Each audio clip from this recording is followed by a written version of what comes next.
Welcome to Built to Go, a Vanlife podcast. I'm your host, Jeff Wagg, coming to you from the College of Curiosity. This time it's episode 122, and we're going to talk about pets in vans. How to travel with pets, which pets to travel with, or do you even really want to do this? You might not. We're also going to talk about portable gas grills, a tale from the road involving a plane crash, and a product review of Chromebooks. Are these little laptops actually great for van life? Hello everyone, welcome back. Thanks very much for listening. Folks, I need your help. I am in a state now where if there is something you would like me to talk about on this show, please send it along to me at jeff@builttogo.com. That's 2 T's, not 3, not 1. And I will address it on the show. I'm currently in the final stages of planning for this cruise. We just bought this property. I bought a tractor. I've got the Tiki Bagel going on. And I am no longer thinking about the podcast all week like I normally do. My goal is to get back to that. But for right now, you could help me out by throwing me some things you'd like me to talk about, because heck, I'll talk about anything. Whether I know anything about it or not, apparently. At any rate, one thing I have never done that I'm going to talk about this week is having a pet in a van. Now, if you were to just take all your van life information from Instagram, you would assume that every van comes with at least one dog. It's either in the back, or it's in the glove box, or it's tied to the bumper, or somewhere every van has a dog. And indeed, so many people do van life with dogs that they can't imagine doing it any other way. And I'm not here to tell them differently. What I am going to do, though, is talk about the realities of having pets in a van, and if you're thinking about it, what you should prepare for. Because while I don't travel with a pet myself, I have traveled with pets, I've owned many pets, and I've learned a thing or two about what can happen and the problems people have run into. So, first, let's talk about what kind of pet you want to travel with. Now, a lot of folks already have pets, and they're just going to travel with that. So whatever they have, they're going to make it work, and that's fine. But if you're heading out and thinking about getting a pet, here are some things to think about. We're only going to talk about 3 kinds of pet here. If you're going to get a tarantula or a tree frog or a lizard or something like that, yeah, you can do those things. I'm not going to talk about them. But I am going to talk about dogs, cats, and birds. 3 types of pet that I've actually owned. I've actually owned the others too, but that's another story. So, dogs, most common, right? And you would think that since you have limited space in your van, you would want a smaller dog. And there is some truth to that. But there's another truth, and it's a little counterintuitive, and that is that little dogs need more space. And that's because they tend to need more room to let off energy. Little dogs, for whatever reason, tend to be more highly strung. They need to run around a lot. They need more space. And they can be more yippy. I know that's a stereotype. I know not all dogs are like that. I have met some amazingly cute, quiet, cuddly little dogs. But it's something to consider. Larger breeds basically lie around a lot more, and they might actually adapt to van life better. So consider that. Don't spend so much time on thinking of, I want a Norwegian blue shed hound. And, the breed isn't the thing. You want to find the right dog with the right temperament, and a lot of times, bigger dogs are better in smaller spaces. What about cats? Well, the thing with cats is they tend to be somewhat stubborn. Anybody who has tried to put a leash or a harness on an adult cat understands this very, very well. But as kittens, they're malleable. And the most successful cats living in vans that I have seen or heard of are those that were raised in vans. If you get a kitten and you raise it in the van environment, it's just going to think of it as normal. And if you do this, I urge you as early as possible to start harness training the cat. Cats are social animals, but they're not as social as dogs, and you would hate for your cat to escape and get out into the world and you not be able to get it back. So if it leaves the van, I highly recommend that you have it on a harness. And the way to get cats to accept harnesses is to get them in them early so they think of it as normal. It can be done. And in some ways, it's more convenient. With dogs, you have to stop and let them use the restroom, which is like the entire world to a dog, every so often. And with cats, well, they kind of bring their restroom with them wherever they go. And there are many tips and tricks for hiding cat boxes and dealing with cat boxes in the van. I am not going to go into that right now, but I will tell you there are solutions for that. So if that's your big concern, know that there are solutions. Now, what about birds? Yes, you can have a bird in a van. You have to be concerned about them flying away, obviously, but that's true if you have them in homes, too. You can't let them out the window, that type of a thing. So you're probably going to have a cage for one. But if you have a tamed bird, like sometimes tamed parrots, people will just let loose, or they have clipped wings or whatever, yeah, that's fine, too. You're going to have to clean up some mess, but birds don't seem to mind van life all that much. From what I've seen, they're pretty happy about it. Tricky part is when you're stopped and camping, what do? Do you let them outside? Do you have like an outdoor cage? And I think the biggest problem with birds is, well, they're very, very messy. Doesn't matter what kind of bird you have. They make messes everywhere. If you ever watch a bird eat, they are the messiest eaters in the world. And yeah, okay, their food is dry, but it's going to be everywhere. So make sure you understand that and you're ready for it. Okay, so you've picked out your pet. You're going to get one of those three because that fits into my narrative nicely. What do you have to worry about with those pets? The thing that most people think of right away is temperature. Vans are vehicles. They sit in the sun. They get super hot. Or they sit in the cold and they get super cold. Basically, if you have a pet in your van, it's occupied. You have to think of it as though you're in the van. You have to have some sort of heat and cooling in there for the animal. Now, the heat part is relatively easy. You can just heat it with a diesel heater or some other heater, whatever you're heating with. That's fine. That's not going to be that big of a deal. But the cooling can be a very, very big deal. I've seen many people think they're going to start van life, get that lovely 12-volt air conditioner, and leave it on for their pets. And yeah, that doesn't work. That isn't a thing. Teslas and Priuses and some other vehicles have a pet mode where you can leave the car sort of running and keep the animals cool in the back. But I have yet to see a van that has anything like that. And leaving your van idling while your pets are in there is never a good idea.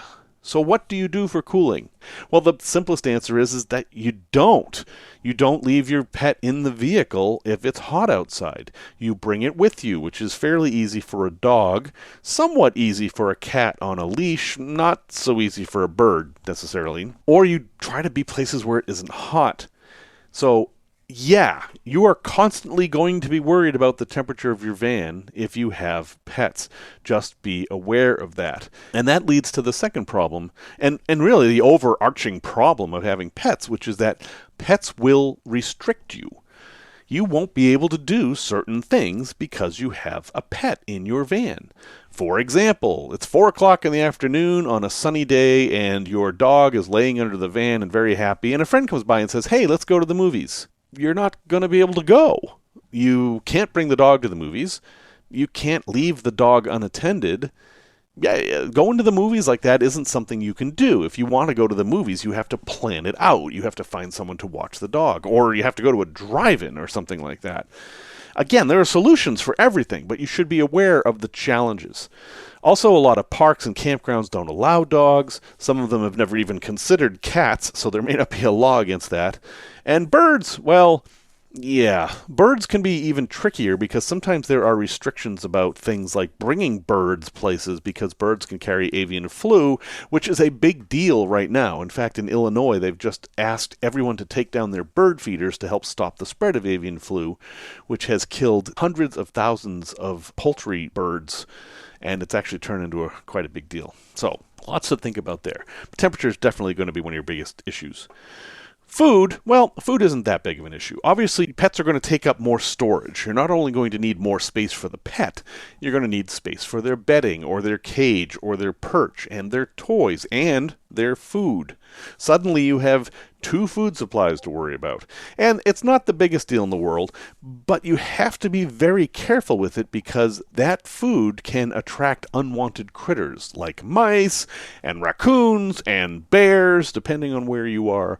So it's something else you have to think about. Also, if you're the kind of person that feeds your pets specific food, like something very specific, and I know a lot of pet owners do this, and that if you change the animal's food, it causes problems for the animal. That can be an issue too, because if you run out of food and say you're camping near the Grand Canyon, you may not be able to find their kind of food, whereas you, a human, can be a little bit more adaptable. Just things to think about. What about a very important issue is, will your pet be happy in a van? Now, dogs seem to adapt to van life pretty readily. They just want to be with their owner. They don't care where you are or what you're doing. They want to be with the owner. That's how most dogs are. So one way to do that is to let them be with you. I have seen some van builds where they have a crate in the back, and the crate is under the bed, and they put the dog in the crate under the bed, and then they go out and see the world. And the dog's kind of miserable back there. I mean, it's not the worst situation, but the dog would much, much rather be up with you guys up front. And there are ways to do that. You can build a crate type of thing between the driver's seats. In some cases, you can have the dog in a kind of a dog car seat. That is a thing that exists. Or if you're traveling solo with a pet, what I've seen several people do is remove the passenger seat completely. Make sure you understand how to do that. There are some unexpected complications with that. And they put a dog crate or some other dog seat right there where the passenger seat was. These are going to be the happiest ways to travel with your dog. Your cat probably doesn't care as much, and your bird, well, I don't know. To be completely honest, I figure you want to have your bird in a cage while you're driving. Because there's an issue with having pets in your vehicle while it's moving that I don't think enough people pay attention to. And that is that pets can interfere with you driving.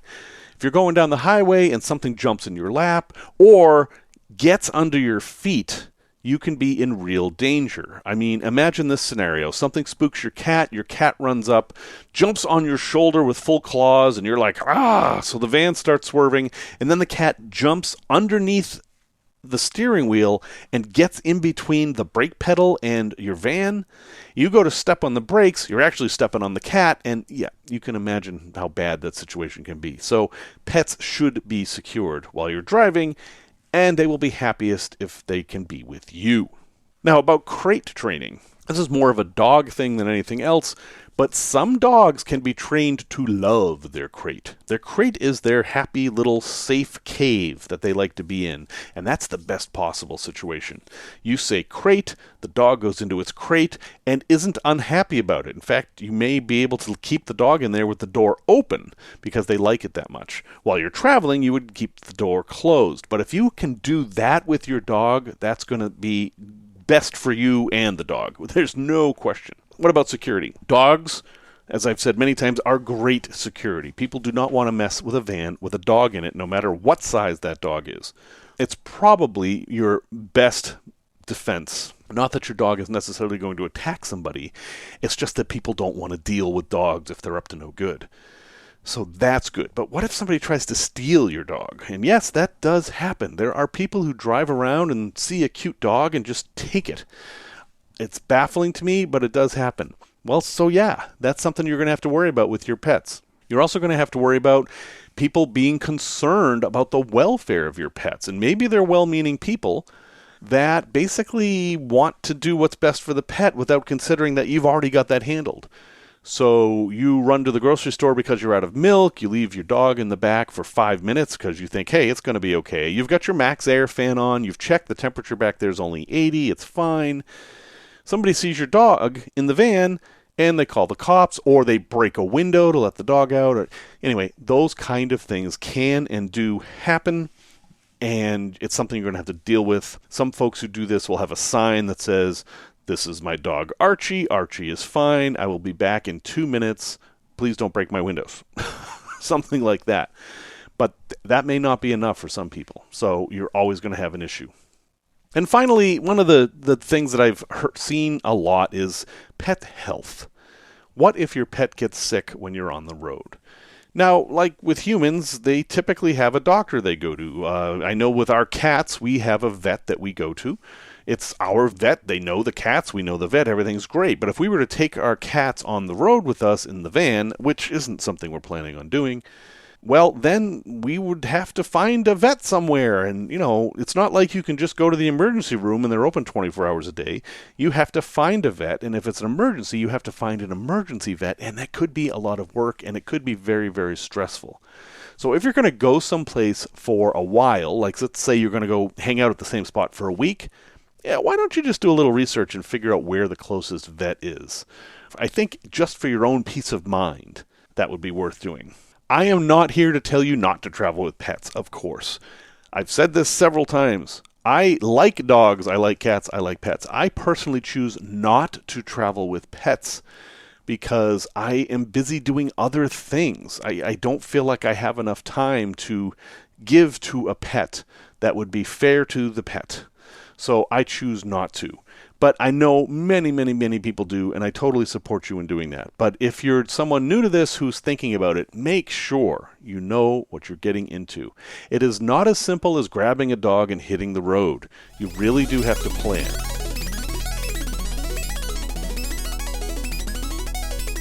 Tech Talk. So I got suckered. I didn't quite get suckered. I saw the cutest grill and I thought, wow, that thing's cute. Now, I'm not a big sucker for cute things, but this thing's really cute. It's called the Cuisinart Venture. And imagine a lunchbox, a traditional lunch pail, like a Yogi Bear style lunchbox, if you're old enough to know who Yogi Bear is. Never mind Yogi Berra. Imagine that. But it's red with a bamboo top, and it's not a lunch pail, lunch basket. It is a complete grill for barbecuing or grilling or whatever you call it outside of your van. And it's really cool. I'll have a link in the show notes because I'm going to try to describe it, but that only works so well. But you take the lid off, and that becomes a cutting board and like a table to put stuff on. And then there's the grill, and underneath the grill, there's a place to store a 1 pound propane bottle. Basically, it's a self-contained grill, and you can cook 4 kebabs on it at one time. That's how big it is. And that's it. It's all one thing. It's just one piece. Everything you need. No hoses, no extra stuff. Well, I guess you need utensils. But other than that, you're ready to go and grill. And I thought, boy, that's so cute and great, and how perfect for van life. It folds up into this nice, neat, clean package and then just goes in the back of your van or wherever. It doesn't have any wheels to deal with. There's no charcoal. There's no rocks or stones or any of that. But I didn't buy it, partially because it was about $200, partially because I actually already have a portable grill. I have that traditional Weber portable grill that's actually quite large. I don't really travel with it very much, but I do have it set up outside the Tiki Bago right now. And then I found there was this other one from Coleman. And I actually think this one is probably smarter. Now, this is called the Coleman Fold N Go Start. And both of these I like that you just turn the knob and they start. They're like those butane stoves. You just turn them and they start. You don't have to use a match or anything. I don't know why that bugs me, but it does. But the Coleman Fold N Go Start is basically a modification of the classic green Coleman stoves, not the square ones, the ones that are kind of round. They basically turned that into a grill, and it works very much the same way. It is not as self-contained as the Cuisinart one. You do have a metal tube coming out that it connects to the propane bottle, but it folds into kind of a pancake shape, and I think it fits very well in vans, and it might make more sense partially because it's $100 cheaper than the Cuisinart, and it's also a little cute. Its grill area is a different shape. It's a square, where the other is a rectangle, and I don't think that would matter very much. But again, I haven't tried either of these. I'm just bringing up the idea that, hey, if you like to grill, if you like to barbecue, and you want to use propane, you don't want to lug around charcoal or find twigs and sticks, both are ways that you can actually grill outside your van, either of these would be cool. So if you're driving a $150,000 van, heck, go ahead and get the Cuisinart. You can afford it. If you're driving a more affordable van and you want something reliable and small, but maybe not as cute or self-contained, I would recommend the Coleman Fold N Go Start. They're just a couple of things to add to your cooking repertoire outside. I don't know why I got off on this Jag, probably because I just saw that cute grill by Cuisinart, but I figured, what the heck, I would share the cuteness with you and let you do what you'd like to do. Tales from the road. Way back in the day, there used to be an airline called National Airlines, and they left from Dulles Airport. And I, at the time, lived right down the street from Dulles Airport, actually, in, Leesburg Township, Virginia. The neighborhood was called Watson, which was also part of Arcola. It's kind of complicated. It was called a bunch of different things, but it was just north of the airport, just north of Chantilly on US 50, if you're familiar with the area. At any rate, I would fly to Vegas fairly often because that was my thing at the time. I just liked Vegas. This was back in the days where everything was heavily themed, where they had an Egyptian boat ride at Luxor, they had a gondola ride at Venetian, they had volcanoes at Mirage, and a big pirate ship at Treasure Island. Most of those things are gone now. But I needed to get from Virginia to Vegas, and I did not want to drive all the time. So I would fly, and I would fly National Airlines, which was a fun airline that was trying to be up and coming that no longer exists, because that's how things go in the airlines industry. At any rate, I was on one of their planes. It was a brand new plane. It was very comfortable.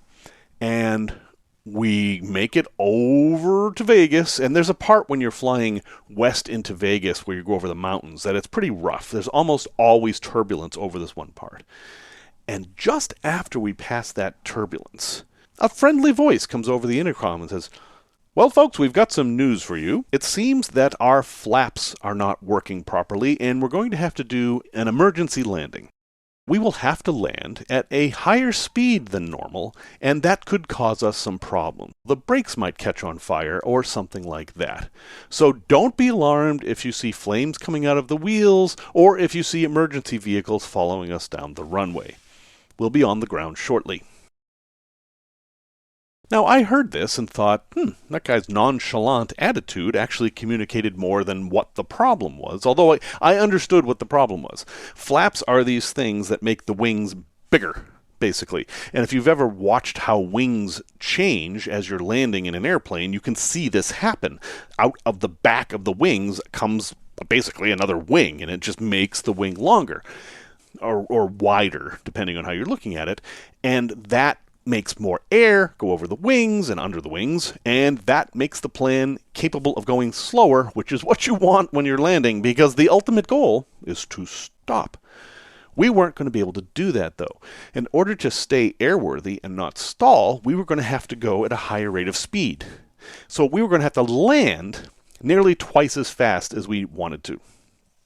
Okay, I understand that all technically, and I understand why the brakes could overheat and catch fire. But what I didn't understand was what was going on the plane around me.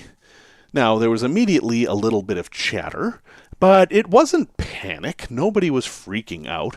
The masks didn't drop from the ceiling. Nobody assumed crash positions or anything like that, which I think they've given up on crash positions. I haven't seen that referred to in an awfully long time on planes. But the flight attendant, and there was only one, as this was a very small plane, was losing it. They were not running around crazy or anything, but they were in one of those jump seats where they faced the entire plane, and he picked up the intercom and said, "Ladies and gentlemen, please prepare for landing, put your tray tables up," and all that kind of stuff. And then I watched his face, and he was in complete terror. This poor guy was having the worst day of his life.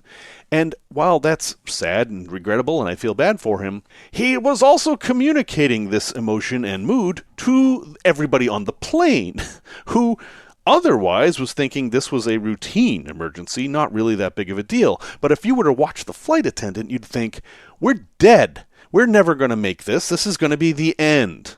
And so I started to have those thoughts a little bit. It's like, the captain said this one thing, and I technically understand it, and I can see why this could be a problem, but it doesn't seem like that big of a deal. And yet the flight attendant, who theoretically flies all the time and knows more than I do, is not doing well with this news. So I had to weigh how much I knew or thought I knew versus how much I knew or thought I knew that the flight attendant knew. And I decided that this was a small airline, flight attendant may not have been on the job very long, and I was going to dismiss the flight attendant. Because, why not? The flight attendant was giving me discomfort, and there was really nothing I could do about the situation anyway. Whether we were all about to die, or this was going to be no big deal, I'm going to be sitting in this seat. That's what's going to happen. So I didn't, send off messages to my loved ones, or write my last will and testament or anything. I just sat there like I would normally and looked out the window. And I noticed that we were going fast. I mean, I could feel the difference in speed as we approached the ground. The ground was moving much faster, and we got lower, it seemed to me, much sooner than we would have. It was like they were trying to line up in the right place, because they knew they were only going to have one chance at this. And we hit the runway, and it was actually not that different from a normal landing, except that we were going very fast, and instantly, all these fire engines appeared out of nowhere and started chasing us down the runway. Not very successfully, I might add, as we were going very fast, and they were not catching up at all. And we stopped, we slowed down, the braking was kind of hard, we were kind of pushed against our seatbelts, and then we pulled into the gate and got off the plane, and it was like nothing ever happened. No, really, that's it. That's my crash landing story. It wasn't a crash landing, it was an emergency landing, but it was fine. And so what I learned from that was, well, if you're ever in one of these situations, it doesn't matter. You're going to do what you do. Everything's fine. I decided to sit there and take in the scenery, and hey, if you wanted to yell and scream, I guess that would be okay too. But what you do will affect others. And I think that flight attendant could have used a little bit of training or perhaps reassurance, because had they known what I know, they might not have been quite so scared of what was going on. Product review. So years ago, probably 4 years ago now, I bought a Chromebook. And if you're not familiar with these, they're little inexpensive, lightweight laptops that are basically Google Chrome web browser and nothing else. I mean, that's really basically it. They don't have an OS to speak of. Basically, Chrome is the OS. So they're not Macs and they're not PCs. But if you think about it, nearly everything we do, or most of us anyway, is done online in a web browser. So everything you can do in a web browser, you can do on the Chromebook. Now, why would you want a Chromebook versus a PC or a Mac? Well, first answer is price. These things are much less expensive. They're also, in my experience, very tough, very lightweight, and very easy to charge. Now, there's different companies making these. I'm not recommending a specific one. I'm just talking about the concept of Chromebooks. So when you get one of these things, they're instant on. You lift it open and boom, you're in the web browser. And everything you can do in the web, you can do on this machine. But you don't have to be online. I mean, obviously, if you're going to go check out a website you've never been to before, you need to be online. But if you were, say, typing a letter in Google Docs or whatever, which I'll talk about a bit more in the podcast, you can do all that offline. And then as soon as the computer gets online, you're good to go.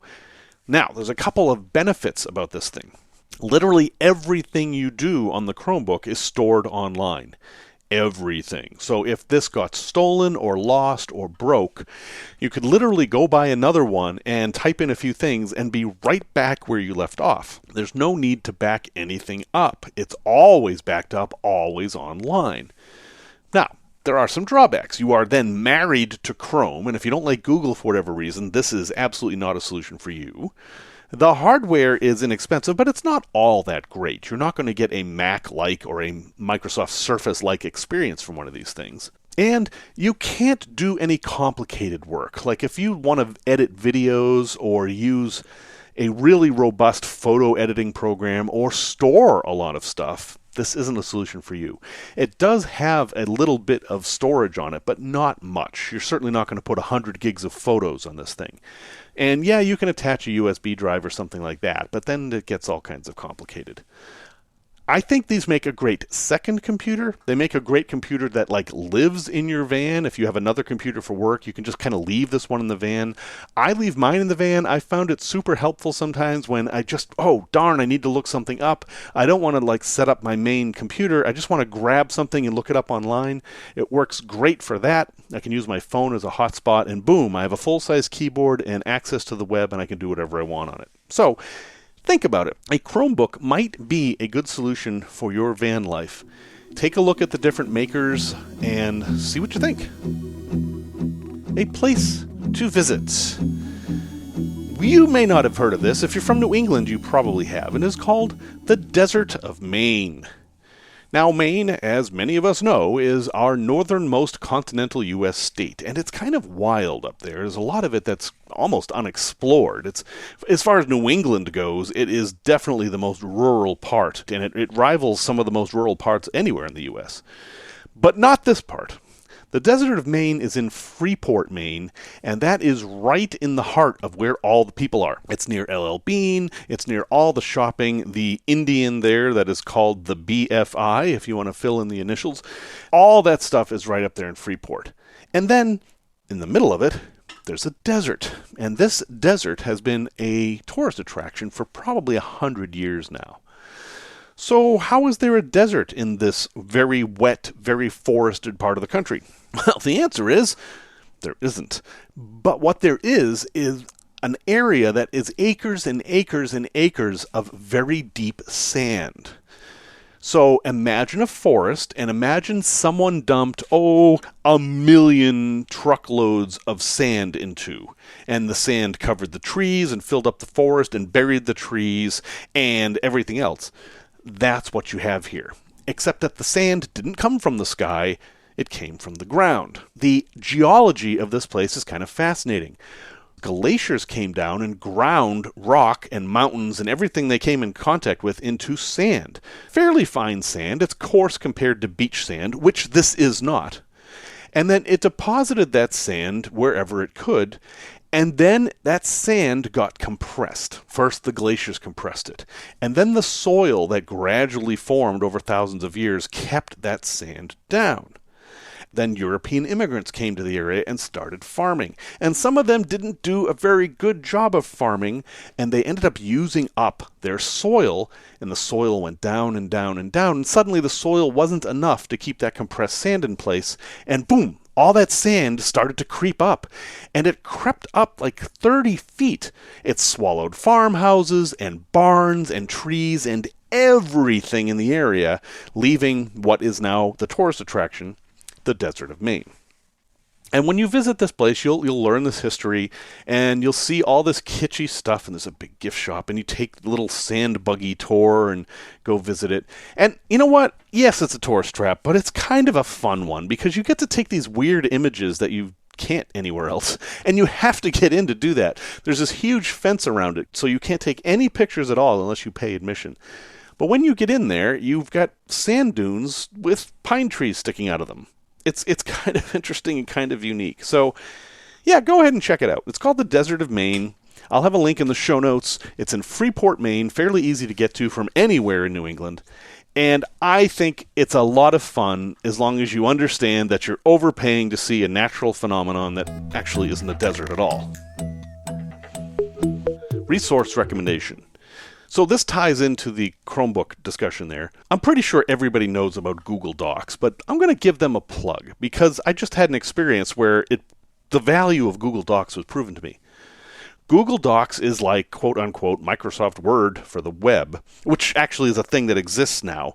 But in my opinion, Google Docs is better because they have designed a suite of apps that's basically word processing and spreadsheets and presentations and a bunch of other things for use in a web browser, whereas Microsoft Office for the web is a desktop app that's been modified to work in a web browser, and in my opinion, not very well. Google Docs always works very well, and here's why I'm a big fan of it today. I accidentally left my Mac somewhere, and it's fine, it's not stolen or anything, I just don't have access to it. And I am working on all these documents for this upcoming cruise, and suddenly, well, they're all on my Mac, and I can't get at them. But wait a minute, I do them all in Google Docs, so it doesn't matter. I can get on any computer in the world, log into Google Docs, and there are all my documents. That's how a Chromebook works, but it's also how all computers work if you use Google Docs. Google Docs is not the most robust thing in the world as far as features. It has more features than you might expect, but of course Microsoft Word and Microsoft Excel have more features. Excel especially. There really isn't a rival for Microsoft Excel on the PC as far as powerful spreadsheets go. But the stuff you can do in Google Docs, I would say, is more than enough for 95% of folks, and it's free. There aren't even any ads. So, heck, if you don't have a Google Docs account, which is just your Google account, same account as your YouTube account, actually, I definitely think you should check it out. Whew. Well, folks, I may have gone a little bit long this week, but there was a lot to talk about. Again, thank you very much for listening. I really appreciate it. We're 122 episodes in, and I am shocked that people are still listening to me. So thank you. Music, as always, is by Simon Wagg. And until next time, remember this anonymous quote I found painted over on a fireplace mantle in Larchmont, New York. I'll tell a story about that. And that quote was, "We love all flowers, most dogs, and some people."